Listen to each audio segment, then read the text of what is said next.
Hi అండి అందరికీ. చూడండి, వైజాగ్లో తెన్నేటి పార్కుకి అయితే వచ్చేసాము. పార్క్ అయితే ఎంత బాగుందంటే అంత బాగుంది. పిల్లలు అయితే ఫుల్గా ఎంజాయ్ చేస్తారు. ఇక్కడ నుంచి చూస్తుంటే వైజాగ్ బీచ్ మొత్తం క్లియర్గా కనిపిస్తుంది. చాలా అంటే చాలా బాగుంది. వైజాగ్ వచ్చినప్పుడు కంపల్సరీ పార్క్ని అయితే విజిట్ చేయండి, అంత బాగుంది. నాకు మా పిల్లలకైతే చాలా బాగా నచ్చింది. చూడండి, చెట్లు మొత్తం చాలా చాలా చల్లగా ఉంది. కూర్చోడానికి, మనం విశ్రాంతి తీసుకోవడానికి, చూడడానికి చాలా బాగుంది. చూడండి వైజాగ్ అయితే ఎలా కనిపిస్తుందో, బీచ్ మొత్తం క్లారిటీగా కనిపిస్తుంది. చాలా బాగుంది. ఈ బోట్ మాత్రం ఇతర దేశాల నుంచి ఎప్పుడో కొట్టుకొచ్చిందంట, అది ఇక్కడే ఉండిపోయింది, ఇవ్వలేదంట ఇతర దేశాలకు.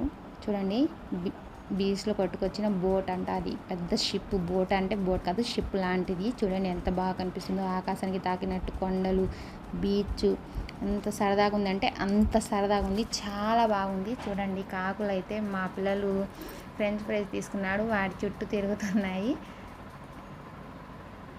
చాలా బాగా నచ్చింది నాకైతే. మీరు ఎప్పుడైనా వెళ్తే కంపల్సరీ విజిట్ చేయండి, మిస్ అవ్వకండి. పార్క్ మాత్రం లొకేషన్ అయితే సూపర్గా ఉంది. బీచ్ చూడండి ఎలా కనిపిస్తుందో. మెయిన్ బీచ్ అయితే చాలా అంటే చాలా బాగుంది.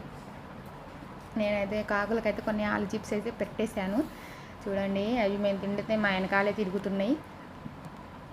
నా వీడియోస్ కనుక మీకు నచ్చితే ప్లీజ్ లైక్ చేయండి, కామెంట్ చేయండి, షేర్ చేయండి, ప్లీజ్ సబ్స్క్రైబ్ చేసేసుకోండి. Thank you for watching friends. Bye bye. మీ అందరి కోసం మోర్ వీడియోస్ ఇంకా పెడతాను. చాలా ఉన్నాయి, చాలా అంటే చాలా వీడియోస్ ఉన్నాయి.